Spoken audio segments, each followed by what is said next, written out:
ამერიკის შეერთებული შტატები და ევროკავშირი ორმხრივი სამართლიანი და დაბალანსებული ვაჭრობის შესახებ ჩარჩო ხელშეკრულებაზე შეთანხმდნენ. მხარეებმა საბოლოო შეთანხმებაზე ერთობლივი განცხადება გაავრცელეს, რომლის თანახმად ისინი ხელშეკრულებას განიხილავენ როგორც პირველ ნაბიჯს პროცესში, რომელიც დროთა განმავლობაში შეიძლება გაფართოვდეს და დამატებითი სფეროები მოიცვას. კვირების განმავლობაში მიმდინარე დაძაბული მოლაპარაკებების შემდეგ ბრიუსელმა და ვაშინგტონმა გასული თვის ბოლოს სავაჭრო შეთანხმებას მიაღწიეს, რომელიც ევროკავშირის ამერიკის შეერთებულ შტატებში ექსპორტზე 15%-იან ტარიფს ითვალისწინებს. შეთანხმების თანახმად ევროკავშირმა ასევე აიღო ვალდებულება შეიძინოს $750 მილიარდი ღირებულების ამერიკული ენერგია და დამატებით მინიმუმ $600 მილიარდი ინვესტიცია ჩადოს ამერიკის შეერთებულ შტატებში. დღევანდელმა განცხადებამ საბოლოოდ მეტი დეტალი გამოავლინა იმ დროს, როცა ამერიკის ბევრი სხვა სავაჭრო პარტნიორი ჯერ კიდევ ველოდება და მოლაპარაკებებს აწარმოებს შესაბამის სავაჭრო შეთანხმებებთან დაკავშირებით. განცხადებაში აღნიშნულია, რომ ევროკავშირი აპირებს გააუქმოს ტარიფები ამერიკის ყველა სამრეწველო საქონელზე და უზრუნველყოს ბაზარზე პრივილეგირებული წვდომა ამერიკის ზღვის პროდუქტებისა და სასოფლო-სამეურნეო საქონლის ფართო სპექტრისთვის. ეს საკითხი უკვე ფართოდ იყო გათვალისწინებული საწყის შეთანხმებაში. ამერიკის შეერთებული შტატების სახელმწიფო დეპარტამენტი პოტენციური დეპორტაციის მიზნით 55 მილიონზე მეტი უცხოელის მოქმედ ვიზას ამოწმებს. ამის შესახებ Associated Press წერს გამოცემის მიერ გაგზავნილ კითხვაზე წერილობით პასუხში. ამერიკის სახელმწიფო დეპარტამენტმა აღნიშნა, რომ ვიზის ყველა მფლობელი გადის მუდმივ შემოწმებას მოთხოვნებთან შესაბამისობის დასადგენად. ამ პროცესის ფარგლებში ხდება სამართალდამცავი ორგანოების მონაცემების საიმიგრაციო ჩანაწერებისა და ნებისმიერი სხვა ინფორმაციის ანალიზი, რომელიც ვიზის გაცემის შემდეგ გახდა ცნობილი. ვიზის გაუქმების საფუძველი შეიძლება გახდეს დოკუმენტის ვადაგასულობა, დანაშაულებრივი საქმიანობა, საზოგადოებრივი უსაფრთხოებისთვის საფრთხის შექმნა, ასევე ტერორისტულ ორგანიზაციებში მონაწილეობა ან მათი მხარდაჭერა. მიმდინარე კვირის დასაწყისში ამერიკის სახელმწიფო დეპარტამენტმა განაცხადა, რომ ტრამპის თეთრ სახლში დაბრუნების შემდეგ გაუქმდა 6,000-ზე მეტი სტუდენტური ვიზა ვადის გადაცილებისა და ადგილობრივი შტატისა და ფედერალური კანონების დარღვევის გამო. ამასთან 6,000 ვიზიდან დაახლოებით 4,000 გაუქმდა კანონების დარღვევის გამო, ხოლო დაახლოებით 200-300 ვიზა გაუქმდა ტერორიზმთან დაკავშირებული საკითხების გამო.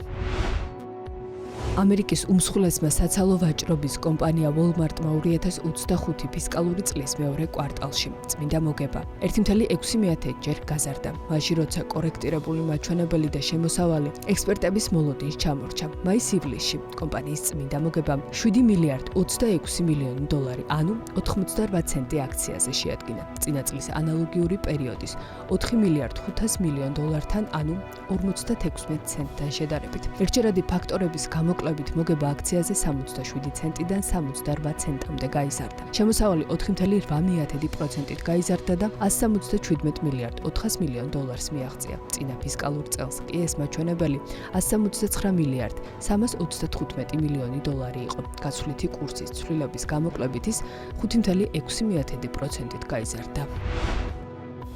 თურქეთის ტურიზმის სექტორი შთამბეჭდავ შედეგებს აჩვენებს. 2025 წლის პირველი 6 თვის განმავლობაში ქვეყანამ 26 მილიონ 388,000 საერთაშორისო ვიზიტორს უმასპინძლა, რაც გასული წლის ანალოგიურ პერიოდთან შედარებით 1%-იანი ზრდა არის. კულტურისა და ტურიზმის მინისტრის მეჰმედ ნური ერსოის განცხადებით, ტურიზმიდან მიღებულმა შემოსავლებმა 25 მილიარდ 800 მილიონ დოლარს მიაღწია, რაც 7.6%-ით აღემატება გასული წლის მაჩვენებას. ეს მონაცემები ხაზს უსვამს ტურიზმის სექტორის მდგრადობას გეოპოლიტიკური გამოწვევების ფონზე. 2025 წლის პირველ ნახევარში საერთაშორისო ვიზიტორების საშუალო ყოფნის ხანგრძლივობა 10 ღამე იყო, ხოლო საშუალო დანახარჯი ერთ ღამეში ადამიანზე $106, რაც გასული წლის მაჩვენებელზე 8%-ით მეტია. მინისტრი ერსოის თქმით, ეს ზრდა ოპტიმიზმის საფუძველს იძლევა და ქვეყანა წლის ბოლოსთვის $64 მილიარდი შემოსავალს ელის.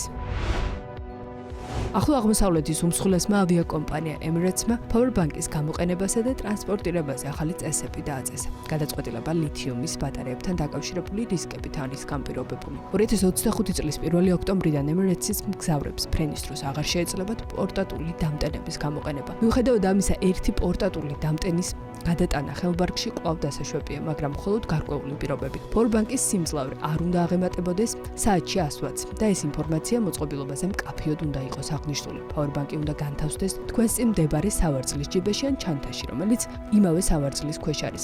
აკრძალულია powerbank-ის ზედა თაროებზე განთავსება. ავიაკომპანიის განცხადებით ეს გადაწყვეტილება powerbank-თან დაკავშირებული ინციდენტების ზრდას უკავშირდება. ლითიუმ-იონური და ლითიუმ-პოლიმერული აკუმულატორების დაზიანებამ ან ზედმეტმა დატენვამ შეიძლება გამოიწვიოს ეგრეთ წოდებული თერმული გაჟონვა, რასაც ხანძარი აფეთქება და ტოქსიკური აირების გამოყოფა მოჰყვება.